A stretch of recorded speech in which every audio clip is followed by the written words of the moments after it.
Hello friends, आज 14 अप्रैल 2020 और आज के इस लेक्चर में हम बात कर रहे हैं जो कॉलेज के टीचर्स को पैसा मिल रहा है पेंशन के एरियर्स का, उस पर टैक्स कैसे लगना है। सीपीएफ का पैसा वापस किया जा रहा है 8% इंटरेस्ट के साथ। जिन टीचर का मैंने एग्जांपल लिया उनको 1,14,00,000 से अमाउंट ज्यादा मिला और इनको जो सीपीएफ का पैसा वापस करना पड़ रहा है वो 47 लाख से ज्यादा है। तो जो हमें टैक्स निकालना है वो 1,40,00,000 ग्रॉस पेंशन पर निकालना है। उसमें से स्टैंडर्ड डिडक्शंस आप माइनस कर सकते हैं, एटीसी के डिडक्शंस माइनस कर सकते हैं, लेकिन सीपीएफ का पैसा माइनस करने के बाद आप टैक्स निकालेंगे उस ग्रॉस पेंशन से तो बिल्कुल वो गलत होगा। और जिस कॉलेज में ऐसा हो गया है उसमें उनको करना ये चाहिए होगा कि आप टैक्स दोबारा से रिकम्प्यूट करें और उन टीचर से टैक्स का पैसा आपको वापस लेना होगा और ये आपको डिपॉजिट करना होगा बाय 30 अप्रैल 2023। जो आप सीपीएफ का पैसा वापस कर रहे हैं विद इंटरेस्ट, उसका कहीं इनकम टैक्स में कोई डिडक्शंस नहीं है। यदि कॉलेज ने कोई गलती कर दी तो हमारी ड्यूटी बनती है कि हम जब at the time filing ITR हमें अपनी पूरी ग्रॉस पेंशन दिखानी होगी और उस पर टैक्स देना होगा। अदरवाइज जब ये केस खुलेगा तो उस टाइम फिर आपको दिक्कतें आएंगी। कॉलेज एसएससी इन डिफॉल्ट बन जाएगा, आपसे टैक्स मांगा जाएगा और आपको फिर इंटरेस्ट के साथ देना होगा। वो सिचुएशंस काफी इस एज में 75 की एज में 80 की एज में काफी दुखदाई साबित हो सकती है। Thank you very much for watching my videos. In teacher को जो कंट्रीब्यूटरी पीएफ का पैसा वापस करना पड़ा वो करना पड़ा 46,87,320 और रिटायरमेंट के बाद इनको जो पैसा मिला था वो मिला था 25,38,260।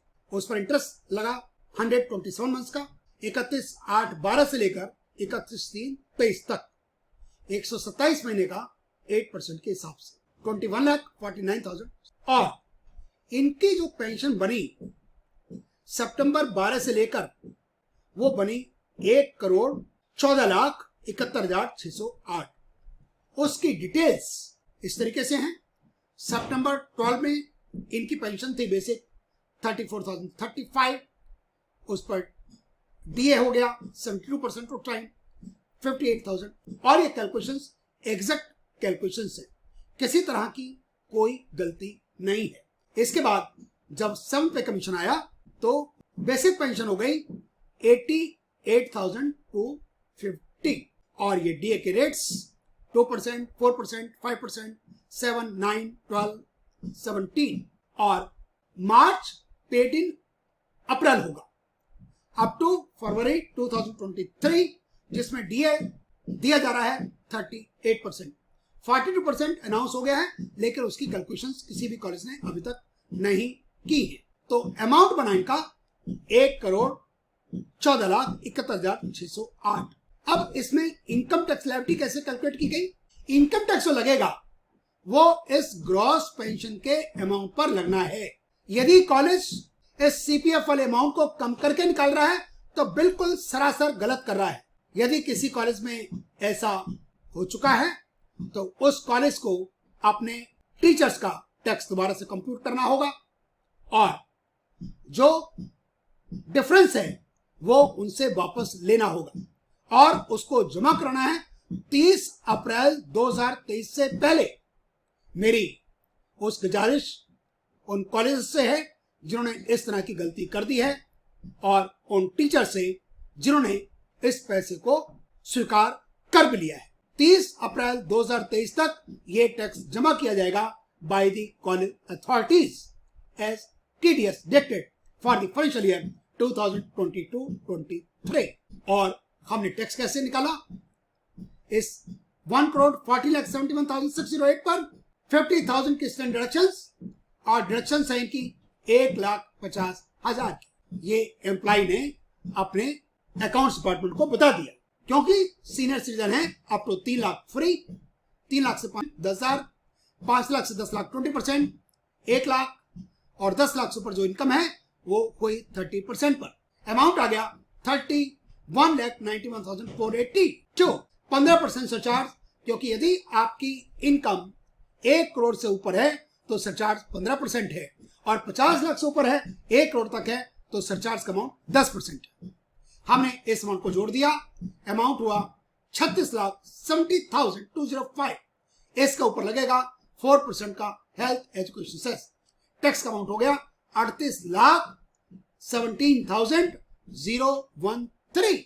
Income tax liability old regime और सीपीएफ जो वापस किया गया इंटरेस्ट के साथ 46,87,320, और अमाउंट नेट मिल गया टीचर को, इन प्रोफेसर साहब को, इन पेंशनर को 29,67,275।